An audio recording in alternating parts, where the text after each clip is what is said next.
Agora, a voz do pastor, com Dom Luiz Fernando Lisboa. Louvado seja nosso Senhor Jesus Cristo, para sempre seja louvado.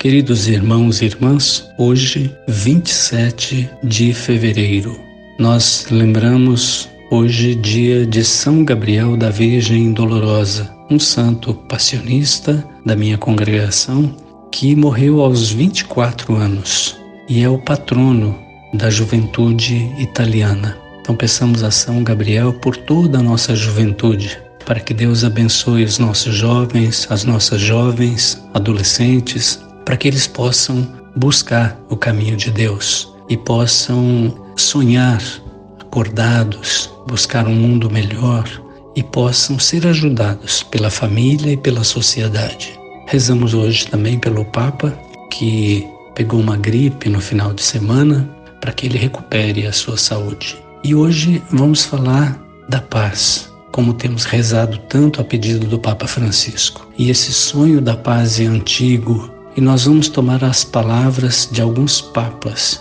que falaram sobre a guerra e sobre o desejo da paz. Nesse período de aniversário de 2 anos de eclosão da guerra na Ucrânia, percorremos através das palavras dos pontífices alguns dos momentos em que, depois de trágicos acontecimentos, finalmente chega a hora de acolher a reconciliação e iniciar um caminho de reconstrução, que não é apenas material. O desejo é que neste sulco marcado por eventos bélicos, por armamentos, em breve seja possível alcançar o dom da paz na Ucrânia e em todas as terras abaladas por conflitos. 2 anos se passaram desde o início da guerra da Ucrânia em 24 de fevereiro de 2022. Percorrer os horrores desses 24 meses significa ver, através do dramático número de vítimas, a face de uma tragédia que ainda está ensanguentando a Europa. Desde o início da invasão das forças militares russas, pelo menos 500 mil soldados russos e ucranianos morreram ou ficaram feridos nos campos de batalha. De acordo com dados divulgados pelas Nações Unidas, mais de 10 mil civis foram mortos e 18.500 ficaram feridos. Além disso, mais de 6 milhões de pessoas deixaram a Ucrânia.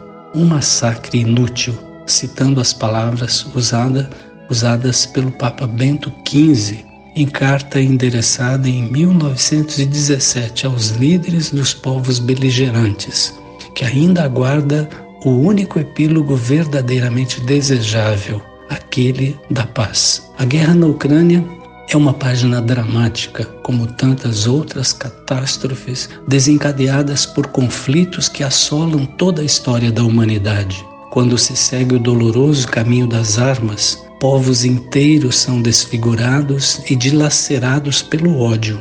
Uma loucura, como o Papa Francisco a definiu em várias ocasiões, que devastou muitos momentos também do século passado e deste início do 3º milênio. Mas, diante desses abismos de dor, os olhos do homem não podem fechar o olhar para a esperança. Depois de um sofrimento atroz, mais cedo ou mais tarde, finalmente, chega a hora em que a dádiva da paz pode ser acolhida. Depois de pilhas de vítimas e de escombros, chega o momento em que a reconciliação germina. Nasce aquele instante em que os esforços para o diálogo e para a reconstrução prevalecem, e não as armas.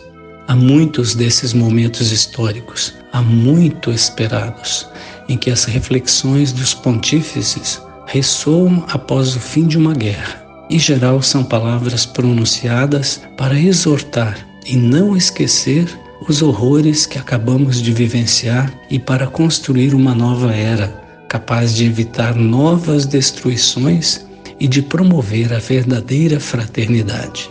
Primeira Guerra Mundial. Estava Bento XV, o amanhecer após um ódio brutal. Um desses momentos históricos marcados pelos frutos da paz foi vivido em 11 de novembro de 1918, quando terminou a Primeira Guerra Mundial, uma tragédia que custou mais de 37 milhões de vidas. Na véspera da solenidade de Natal daquele ano, Bento XV dirigindo-se ao Sagrado Colégio de Cardeais, relembrou esse capítulo dramático da história.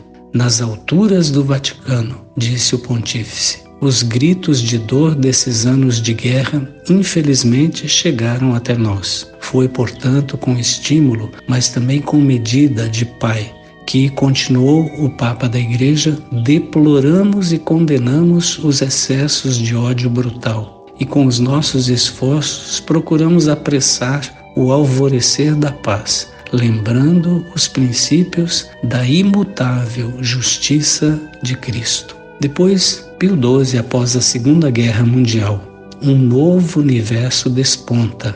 Em 8 de maio de 45, terminou o segundo conflito mundial na Europa, que custou a vida de pelo menos 55 milhões de pessoas. No dia seguinte, na mensagem transmitida em rádio intitulada "Aqui finalmente está o fim", o Papa Pio XII enfatizou que a guerra acumulou um caos de ruínas materiais e ruínas morais, como a raça humana nunca conheceu em toda a sua história. O olhar do pontífice se dirigiu em primeiro lugar aos túmulos, às ravinas devastadas e vermelhas de sangue, onde repousam os inúmeros restos mortais daqueles que foram vítimas de combates ou massacres desumanos, da fome ou da miséria.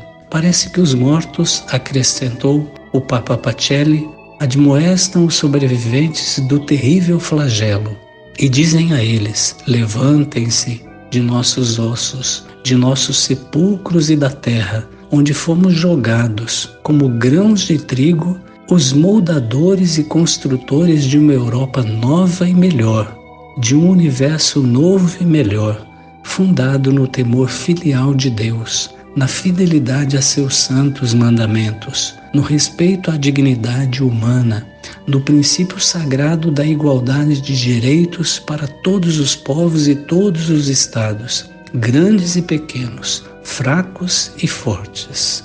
Depois, na Guerra do Vietnã, Paulo VI, no ano de 75, viu o fim de outro conflito sangrento, o que devastou o Vietnã.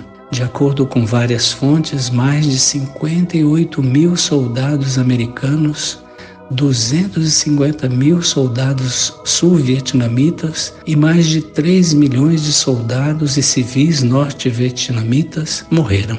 2 anos antes, após a assinatura dos Acordos de Paz de Paris, os Estados Unidos haviam deixado o país. Em 22 de dezembro de 1975, o Papa Paulo VI falou sobre esse grande acontecimento do fim da guerra no país asiático durante discurso no Colégio de Cardeais e a prelazia romana. Disse ele: a conclusão das hostilidades no Vietnã, após 30 anos de guerra e de luta, abre para a Indochina e para todo o Sudeste Asiático um novo capítulo, não isento de incógnitas. A Santa Sé, recordou o Papa Montini, procurou colocar-se e permanecer em contato com as autoridades do Vietnã, desejando que assim possa agir em benefício mútuo do Estado e da Igreja, em espírito de participação amistosa na obra de reconstrução do país, e com a esperança de que aquela comunidade católica, uma das mais florescentes do grande mundo asiático, berço de antigas e nobres civilizações, seja dado espaço suficiente de vida e de atividades no campo religioso que é próprio da Igreja, mas não sem influência benéfica para o desenvolvimento tranquilo e ordenado de toda a coletividade nacional. Então veja que palavra bonita do Papa Paulo VI no final da Guerra do Vietnã. Continuemos a rezar pela paz. Rezemos também pela saúde do Santo Padre. O Senhor esteja convosco, Ele está no meio de nós. Abençoe-vos o Deus Todo-Poderoso, o Pai e o Filho e o Espírito Santo. Amém. A Voz do Pastor, com Dom Luiz Fernando Lisboa.